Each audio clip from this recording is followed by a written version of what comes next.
What do you think about butter? Is it better?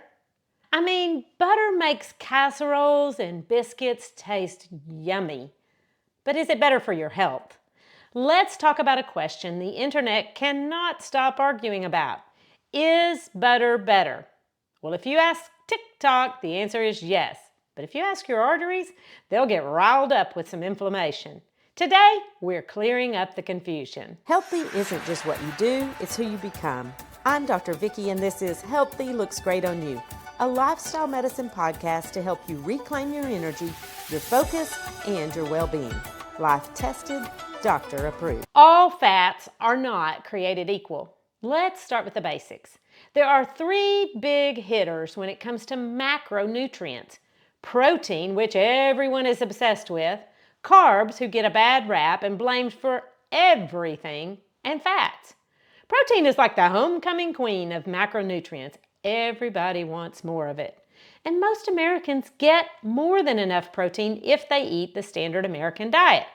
Now, those of us who try to eat plant-forward do have to be careful to get enough protein to maintain muscle mass. Want to see my biceps? Not today. But stay tuned for an upcoming episode on maintaining muscle mass as you age. I think I've got that one figured out. Now, what about carbs? They get blamed for everything from weight gain to global warming. When it comes to carbs, there are good players and bad actors, but whole food, plant-based carbs are rock stars.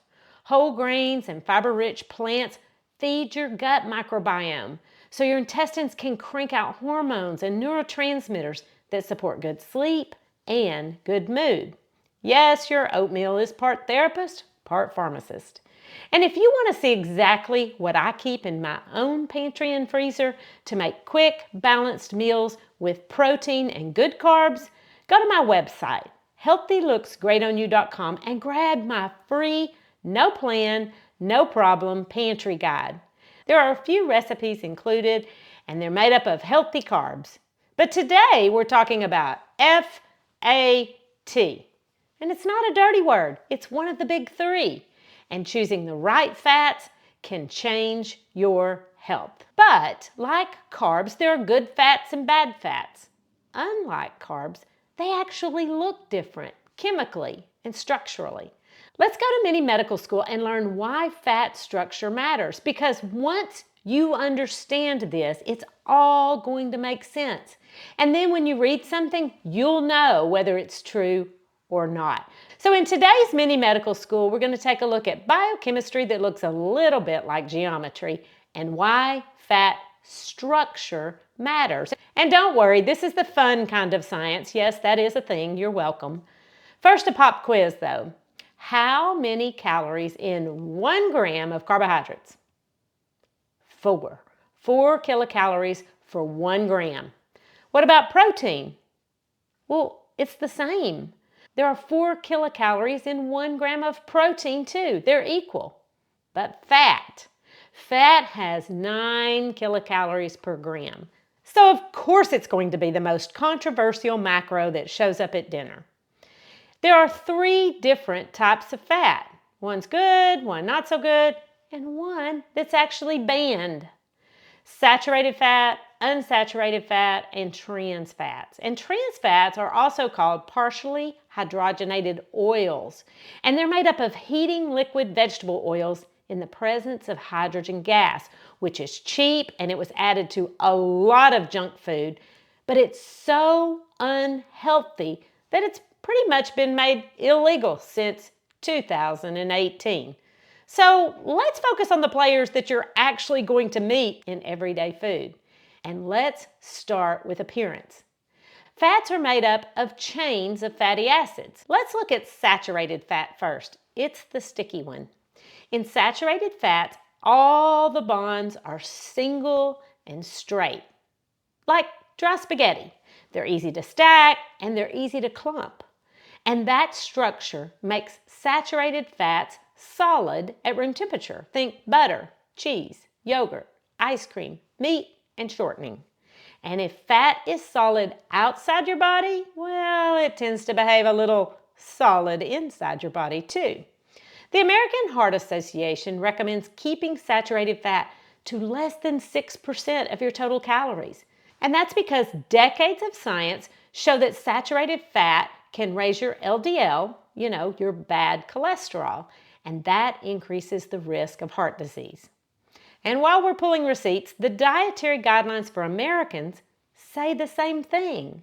So if you hear social media whispering that butter is back or that meat is magically heart healthy again, just remember your mini medical school training because the structure tells the story. Something solid at room temperature is saturated, soaked with single carbon bonds, and it's solid. Now picture this. You eat yogurt because you think it's healthy, especially Greek yogurt, because they put a big label on the front that shows it's got lots of protein and you want big muscles. So you eat the saturated dairy fat that sticks together outside the body, and what does it do inside?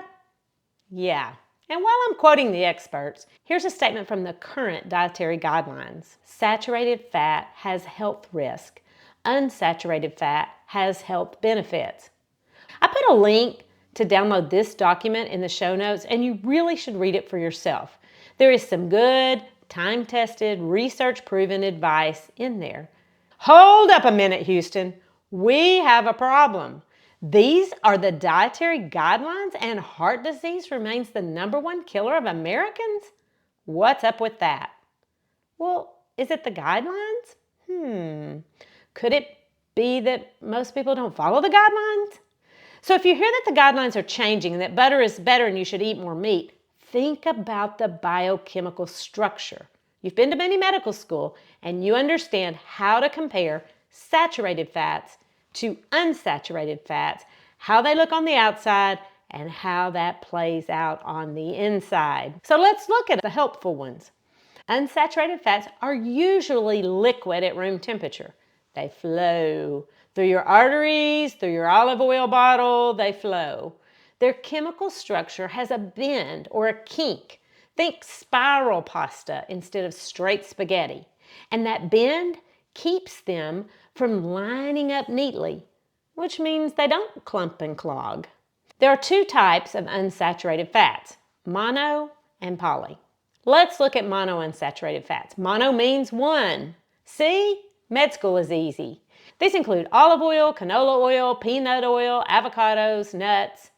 Polyunsaturated fats just means more than 1 double bond. These include seeds and nuts, legumes, and fatty fish like salmon. Unsaturated fats help reduce inflammation, lower LDL cholesterol, and help you absorb vitamins like A, D, E, and K. They're team players. But here's the kicker. Most Americans don't eat enough healthy fats. Nope. They eat pizza with refined grains in the dough, pepperoni, and cheese, which is mostly saturated fat. And burgers with a bun that's refined grains, and cheese, which is unsaturated fat, and cheese, and more cheese. In fact, Americans eat about 42 pounds of cheese per person, and maybe that's why heart disease is the #1 killer. But let's make this practical and talk about some real-world fat fixes, because you do need fats and you need the right kind of fat.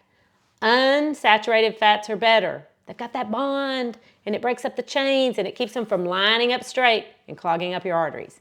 So swap out saturated fat for unsaturated fat. Instead of cooking with butter, use olive oil.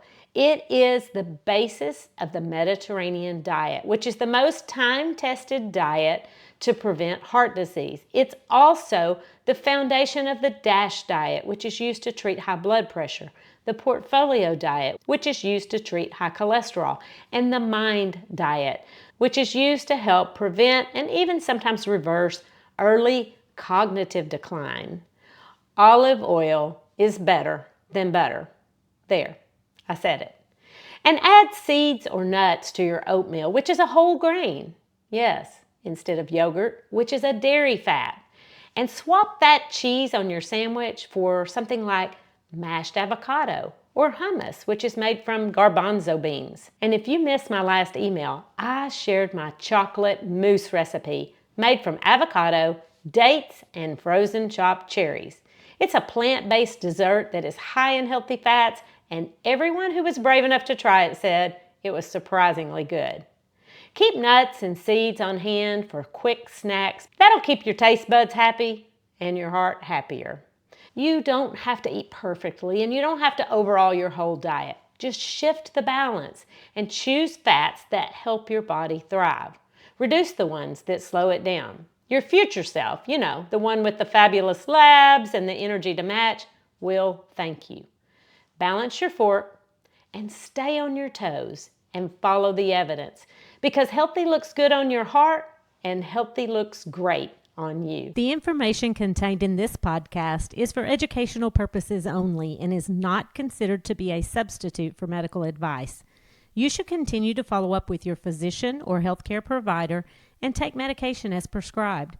Though the information in this podcast is evidence-based, new research may develop and recommendations may change.